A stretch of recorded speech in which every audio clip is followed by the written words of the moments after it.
एक बार की बात है, पहाड़ियों के बीच बसे एक हरे भरे गांव में गजोधर नाम का एक गधा रहता था। गजोधर अपने घमंडी व्यवहार के लिए दूर दूर तक जाना जाता था। वह अपना सिर ऊंचा करके चलता था। उसे यकीन था कि वह पूरे गांव में सबसे सम्मानित प्राणी है।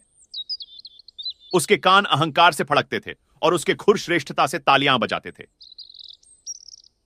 हालांकि अपने घमंड के बावजूद गजोधर को दूसरे जानवर पसंद नहीं करते थे। एक धूप भरी सुबह जब गजोधर गांव के चौराहे से गुजर रहा था तो उसने देखा कि एक कौवा पेड़ पर बैठा हुआ है। कालिया नाम का कौवा जोर जोर से कांव कांव करके सबका ध्यान अपनी ओर खींच रहा था। शोर से चिढ़कर गजोधर ने जोर से चिल्लाते हुए कहा, अरे शोर मचाने वाले कौए, अपनी लगातार कांव कांव करके शांति क्यों भंग कर रहे हो? कालिया ने शरारती आंखों से गजोधर की ओर देखा। आह गजोधर, लगता है तुम्हारे कान भी तुम्हारे अहंकार जितने ही बड़े हैं। मैं इसलिए कांव कांव करता हूं क्योंकि यह मेरा स्वभाव है, जैसे तुम्हारा स्वभाव है कि तुम चिल्लाते हो। गजोधर ने गुस्से से कहा, तुम्हारी हिम्मत कैसे हुई कि तुम मुझ जैसे नेक गधे की तुलना एक कौवे से कर रहे हो? मैं तुमसे हर तरह से श्रेष्ठ हूं। कालिया ने एक डाल से दूसरी डाल पर उछलते हुए हंसते हुए कहा, क्या ऐसा है गजोधर? शायद तुम्हें विनम्रता का सबक सीखना चाहिए। अहंकार अक्सर पतन की ओर ले जाता है।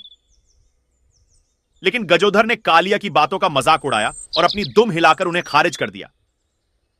वह अपने रास्ते पर चलता रहा। उसका सिर पहले से भी ज्यादा ऊंचा था। जैसे जैसे दिन बीतते गए, गजोधर का अहंकार बढ़ता गया। वह गांव में घूमता रहा और अपनी घमंडी टिप्पणियों से दूसरे जानवरों को नीचा दिखाता रहा। लेकिन चाहे वह कितना भी घमंड करे, दूसरे जानवर उसकी एक न सुनते। वे उसके अहंकार से थक चुके थे और चाहते थे कि वह सबक सीखे। एक दिन जब गजोधर पास के खेत में चर रहा था, उसने ऊपर से एक जानी पहचानी कांव कांव की आवाज सुनी। ऊपर देखा तो उसने देखा कि कालिया उसके ऊपर चक्कर लगा रहा है। गजोधर! कालिया ने पुकारा, मैं पड़ोसी गांव से खबर लेकर आया हूँ। वे राजा के जन्मदिन के उपलक्ष्य में एक भव्य उत्सव मना रहे हैं। सभी जानवरों को अपनी प्रतिभा दिखाने के लिए आमंत्रित किया गया है, यहाँ तक कि तुम भी, अगर तुम अपनी योग्यता साबित करने की हिम्मत रखते हो। उत्सव का जिक्र सुनते ही गजोधर के कान खड़े हो गए। बेशक मैं इसमें शामिल होऊंगा, उसने गर्व से कहा।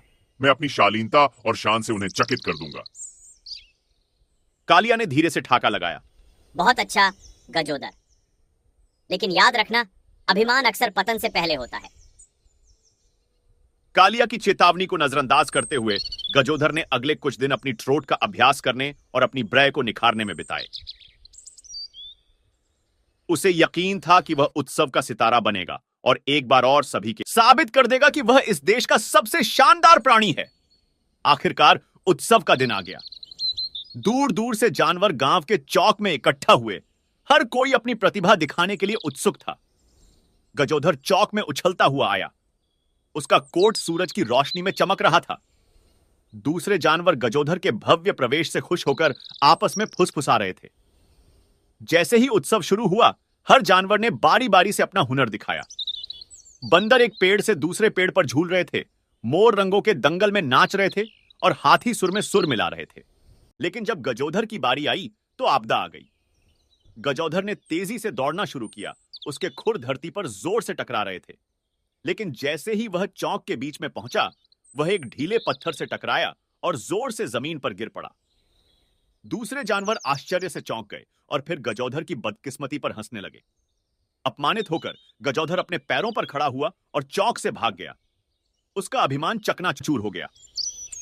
उसे बहुत देर से एहसास हुआ कि उसका अहंकार ही उसका पतन था। इस बीच ऊपर एक पेड़ की शाखाओं में कालिया ने एक जानकार मुस्कान के साथ तमाशा देखा। मैंने तुमसे कहा था गजोधर, उसने धीरे से कहा।